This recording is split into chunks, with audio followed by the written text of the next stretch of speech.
జాగృతి నేత ఎమ్మెల్సీ కవిత బీఆర్ఎస్ పార్టీతో తాడో పేడో తేల్చుకోవాలన్న ఆలోచనకు వచ్చారా? తండ్రితో పోరాటానికి సిద్ధమయ్యారా? జాగృతి పేరుతో దండయాత్ర చేయనున్నారా అంటే అవుననే సమాధానం వినిపిస్తుంది.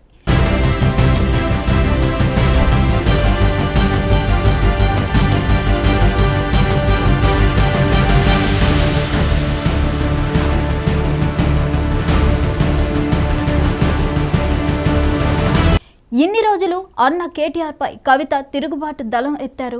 అయితే ఇప్పుడు ఏకంగా తండ్రిపైనే సమరానికి సై అంటున్నారు.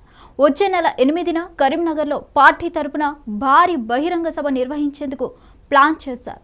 అయితే సభ నిర్వహించడానికి ముందే కవిత 72 గంటల దీక్ష చేపట్టేందుకు రెడీ అయ్యారు. ఈ దీక్షకు సన్నద్ధం కావడమే పలు అనుమానాలకు తావితీస్తుంది. బీఆర్ఎస్ కార్యక్రమాల నుంచి ప్రజల దృష్టిని మళ్లించేందుకు ఆమె 72 గంటల నిరాహార దీక్ష చేయనున్నట్లు ప్రకటించారని భావిస్తున్నారు. ఇదే జరిగితే ఇంతవరకు అన్న కేటీఆర్తోనే యుద్ధం చేస్తున్నట్లు చెబుతున్న కవిత ఇక తండ్రి కేసీఆర్ను కూడా ఢీకొట్టినట్లే అంటున్నారు విశ్లేషకులు. బీసీలకు 42% రిజర్వేషన్లు కల్పించాలనే డిమాండ్తో ఆగస్టు 8న కరీంనగర్లో బీఆర్ఎస్ పార్టీ బహిరంగ సభ నిర్వహించనున్నట్లు గతంలోనే ప్రకటించింది. ఆ తర్వాత ఇదే అంశంపై రాష్ట్రపతిని కలుస్తామని ఆ పార్టీ వెల్లడించింది. పార్టీ అధినేత కేసీఆర్ ఈ సభకు వస్తారని బీఆర్ఎస్ నేతలు ప్రకటించారు.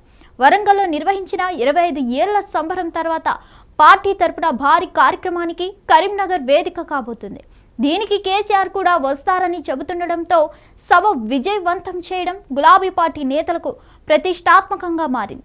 అయితే బీఆర్ఎస్ బీసీ సభకు ముందుగా 3 రోజుల పాటు నిరాహార దీక్ష చేస్తానని కవిత ప్రకటించడంతో బీఆర్ఎస్ నేతలు ఉలిక్కిపడ్డారు. కవిత దీక్ష చేయడానికి పూనుకోవడంపై అసంభవం వ్యక్తం చేస్తున్నారు.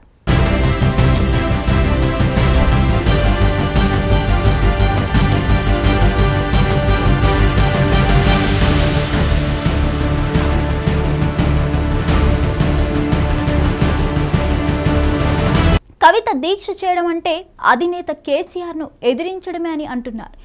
ఏ కారణం చూపి బీఆర్ఎస్ సభ నిర్వహిస్తుందో అదే కారణం చూపుతూ కవిత నిరాహార దీక్ష చేయడం అంటే పార్టీ నిర్ణయాన్ని కాదని తన సొంత ఎజెండా అమలు చేయడమే అంటున్నారు. పార్టీ నాయకత్వం కావాలని కోరుకుంటున్న కవిత అన్నను వ్యతిరేకిస్తూ ఏదైనా కార్యక్రమం చేస్తానంటే ఆయనతో పోటీ పడుతున్నట్లు భావించవచ్చని, కానీ కరీంనగర్ సభకు తండ్రి వస్తారని చెబుతున్నా పోటీ కార్యక్రమం ప్రకటించడం అంటే అధినేతను వ్యతిరేకించినట్లేనని బీఆర్ఎస్ శ్రేణులు భావిస్తున్నాయి. అయితే తండ్రి హాజరవుతున్న కార్యక్రమం కాదని కవిత సొంతంగా నిరాహార దీక్ష చేయడం ద్వారా తాను దేనికైనా రెడీ అన్న సంకేతాలు పంపడమేనన్న అభిప్రాయం వ్యక్తమవుతుంది.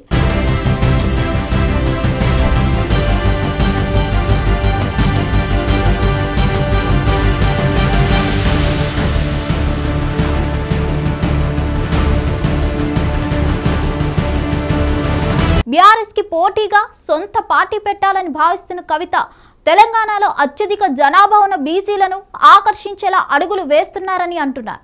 ఇప్పటికే మంత్రివర్గం ఆర్డినెన్స్ తేవాలని నిర్ణయిస్తే వేడుక చేసుకుని కాంగ్రెస్ కు క్రెడిట్ దక్కకుండా చేయాలని కవిత ప్లాన్ చేశారని అంటున్నారు.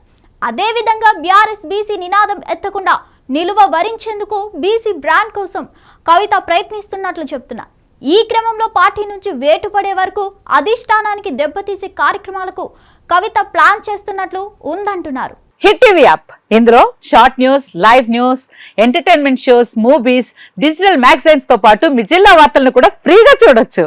ఇంకెందుకు ఆలస్యం, వెంటనే హిట్ టీవీ యాప్ ని డౌన్లోడ్ చేసుకుని ఫ్రీగా ఎంటర్టైన్మెంట్ పొందండి. Hit TV app, hit TV app, please download hit TV app. Hit TV app ని ఫ్రీగా డౌన్లోడ్ చేసుకుని ఎంజాయ్ చేయండి. మీకు నచ్చిన ఎంటర్టైన్మెంట్ కోసం హిట్ టీవీ యాప్ ని ఫ్రీగా డౌన్లోడ్ చేసుకుని ఎంజాయ్ చేయండి. హిట్ టీవీ యాప్ ని డౌన్లోడ్ చేసుకుని ఆస్వాదించండి, ఆశీర్వదించండి. ఇంతమంది సెలబ్రిటీలు హిట్ టీవీ యాప్ ని డౌన్లోడ్ చేసుకోండి అని చెప్తున్నారంటే ఎంత మంచి యాప్ ఆలోచించండి.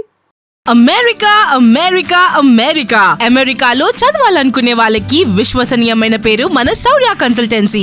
UK లో 1 year masters, UK లో 1 year masters, 2 years work permit up to 5 years visa. Contact Saurya Consultancy. Contact 89851 89851.